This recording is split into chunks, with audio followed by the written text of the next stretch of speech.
Olá, com você, professor Alex Douro.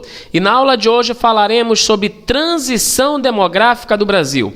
Você precisa perceber que atualmente a população idosa acima de 65 anos está muito maior em relação à década de 90, ok? Mas para isso é necessário, a princípio, nós falarmos de pirâmides etárias. Alex, o que é uma pirâmide etária? Vamos bem aqui que eu já deixei engatilhado para facilitar para você, ok? Não esqueça que essa pirâmide etária, na verdade, é uma tabela que ela vai te mostrar alguns dados. Observe aí, ó. Primeiro, não esqueça, é uma representação gráfica que vai representar dados da população, classificadas de acordo com o sexo. Observe que do seu lado aqui esquerdo nós temos os homens e do lado direito nós temos as mulheres. Além disso, a pirâmide etária ela analisa a distribuição por idade, né? A população, não esqueça, ela vai variar de 0 até 100 anos ou mais. E aí nós vamos dividir a população, não esqueça, em 3 faixas etárias. Nós temos a estrutura que vai dividir, portanto, a pirâmide etária em 3 partes. Vamos lá. Nós temos a base. Essa base representa a população que vai de 0 a 19 anos, que nós conhecemos como jovens. Nós temos o meio, né, da pirâmide, que é justamente chamado também de corpo, né, que ela representa a população de 20 a 59 anos. E temos o topo da pirâmide, que representa exatamente a população de 60 anos ou mais, que seriam aos idosos, ok? Então não esqueça, uma pirâmide é uma representação gráfica que mostra a distribuição por sexo, ou seja, homens e mulheres, ok?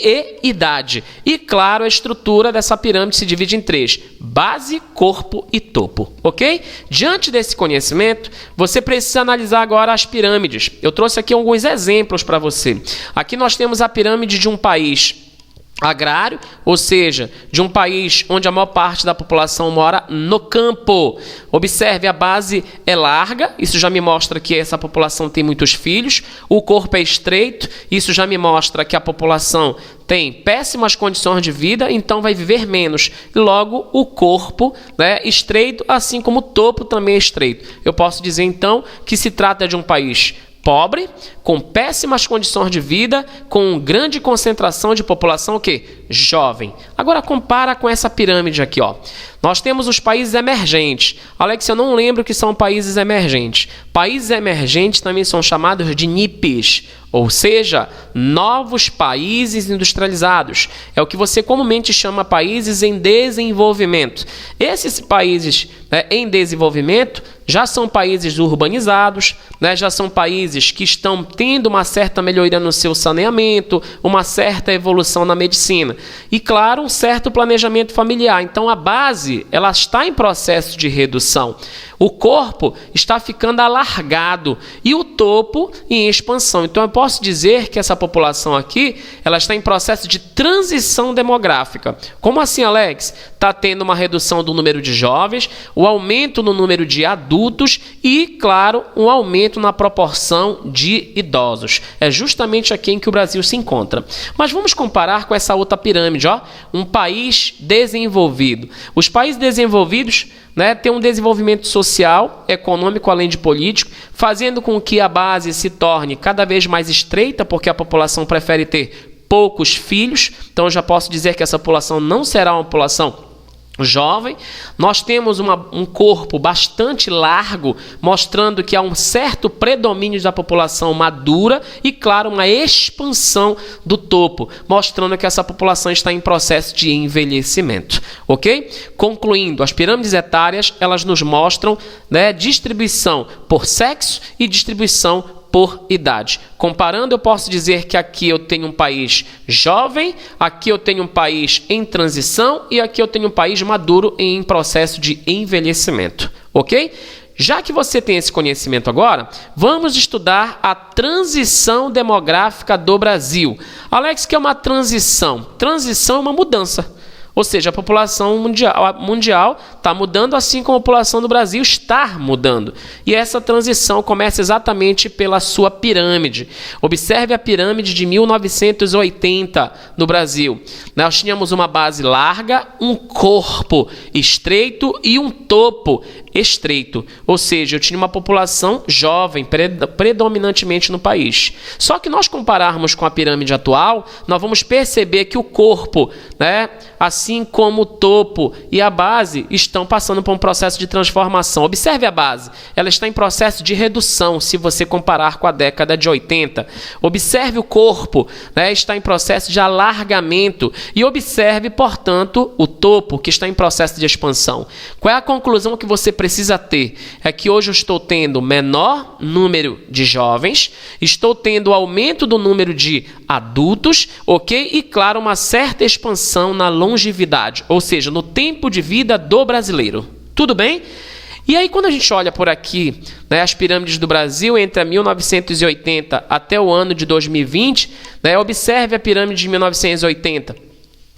Nós tínhamos uma base um pouquinho mais larga, né? 1990 ela vai passar por um processo de transformação, em 2000 também por um processo de transformação, e em 2020, né, nós percebemos que houve uma transformação muito maior também, onde a base se estreitou, o corpo se alargou e o topo está em processo de expansão. O que eu posso concluir, Alex, com isso?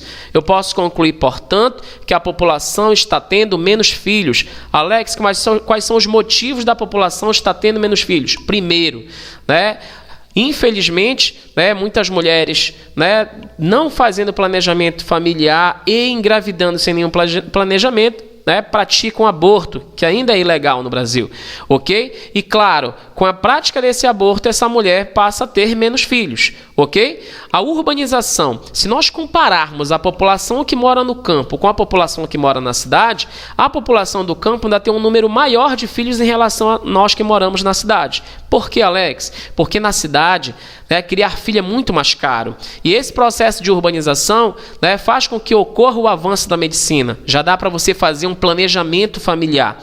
Ou seja, você não vai, né, ter filho, né, sem planejamento. Você já planeja, eu quero ter um, quero ter dois, enfim. Você vai planejar porque hoje você tem a possibilidade de usar os métodos anticoncepcionais, que também fazem um controle antinatalista, que também garante com que a mulher possa ter menos filhos. E, claro, a entrada da mulher no mercado de trabalho. Você, mulher, que está no mercado de trabalho, parabéns, né? Você tem uma dupla jornada, normalmente trabalha em casa, mas também trabalha fora do lar. E, claro, percebendo as dificuldades financeiras, tendo a possibilidade de fazer planejamento familiar, tendo hoje maior acesso aos métodos anticoncepcionais, fazem com que hoje você possa ter menos filhos. Claro, isso, não esqueça, associado ao aumento do custo de criação. Criar um filho na cidade hoje está muito caro, demanda investimentos em educação, saúde, lazer e várias outras necessidades. E isso faz com que as pessoas possam ter menos filhos. É por isso que você entende por que o brasileiro está tendo menos filhos. Mas, Alex, características. Primeira coisa que tu tens que lembrar, que isso está acontecendo no Brasil todo, ou seja, em todas as regiões, só que de forma desigual. Compare, por exemplo, a pirâmide etária do Rio Grande do Sul com a pirâmide etária do estado do Pará. Né? Se nós formos comparar, nós vamos perceber, por exemplo, que no Rio Grande do Sul a base é mais larga, ok? Enquanto no estado do Pará a base, né, aqui no Rio Grande do Sul, nós temos uma base mais estreita, enquanto no estado do Pará, nós temos exatamente uma base mais larga. Percebendo, portanto, que hoje a mulher no Brasil está tendo menos filhos, mas em ritmo diferenciado. A média nacional hoje de filhos entre mulheres é em torno de 1,9 filhos por mulher, nacional. Mas se eu pegar no Rio Grande do Sul, a média está em 1,2 filhos por mulher.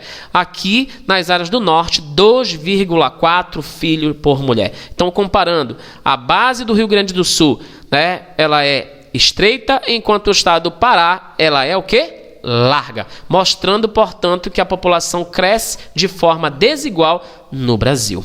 Para finalizar a nossa aula, vamos decolar em função do conhecimento, nós precisamos ver os desdobramentos. Precisamos perceber o que ocorre a partir do aumento do número de idosos num país, no caso como o Brasil? Um dos principais desdobramentos que você precisa recordar, querido estudante, é a redução da fertilidade, ou seja, a mulher está tendo menos filhos hoje. É só você comparar a sua família do passado com a família atual. A família do passado, as mulheres tinham muitos filhos, ok? Talvez tivesse faltado um planejamento familiar, talvez tivesse faltado uma maior consciência, ou, claro, naquele momento até uma certa dificuldade para obter métodos anticoncepcionais. Mas hoje, as mulheres estão usando muito mais métodos anticoncepcionais, estão promovendo planejamento familiar, fazendo com que elas possam ter menos filhos. Outra, o aumento da longevidade. O brasileiro hoje está vivendo um pouquinho mais. Ok? Não esqueça que a média de vida do Brasil já foi de 49 anos. Chegamos depois a 56, depois 62, depois 68 e a média de vida do Brasil atual está em 72 anos. Apesar de nós termos aí um paralelo. Nós precisamos lembrar que em virtude dessa pandemia que aconteceu no mundo, em alguns países como o Brasil, houve uma certa queda no tempo de longevidade. Perfeito? Ou seja, o brasileiro com uma expectativa de vida de 72 anos, hoje está com uma média de expectativa de vida entre 68 e 70 anos. Mas vamos superar esse momento, ok? Vamos juntos vencer e vamos chegar a mais tempo de vida. Uma outra consequência que nós temos, querido estudante, é o aumento de beneficiados. É aí que você precisa entender. Quando um país passa a ter um aumento do número de idosos, passa a aumentar também o número de pessoas aposentadas. Isso faz com que ocorra uma diminuição do número de contribuintes. Claro, o país passa a ter dificuldades financeiras. Daí a necessidade de fazer uma reforma da Previdência para que se possa aumentar o tempo de aposentadoria para que o governo possa ter menos custos com os beneficiados. Ok? Normalmente isso é uma prática dos governos para diminuir o número de beneficiados, claro, a partir da alteração do tempo de aposentadoria. Um outro desdobramento é a redução dos recursos públicos. Como você passa a ter mais beneficiados, o governo passa a dar mais, oferecer mais dinheiro através do sistema de saúde, através do INSS para os beneficiados e passa a ter dificuldades financeiras porque é um dinheiro a mais que está saindo e ele está recebendo a menos porque diminuiu o número de contribuintes. Nesse contexto, meu querido estudante, muda o perfil dos gastos públicos. Se nós formos analisar, hoje, como eu tenho maior número de idosos, eu tenho que investir muito mais na saúde, muito mais na previdência social, ok? E, claro, investir muito mais em estrutura para a população idosa. E como diminuiu o número de jovens, hoje o investimento em demandas no ensino infantil diminuiu, infelizmente. Mas lembrando que para os dois momentos, seja no período juvenil, seja no período idoso, tem que ocorrer investimentos sim, ok? Mas nós sabemos que diante da transição demográfica muda o perfil dos gastos públicos, ou seja, o governo passa a gastar muito mais com a população adulta e principalmente idosa e gastar muito menos com a população juvenil, investindo menos em educação, construindo menos creche e, claro, criando menos estratégias para o aumento do tempo do aluno na escola, ok? Essa foi a nossa aula, que Deus lhe abençoe, um forte abraço, Alex Douro no seu coração.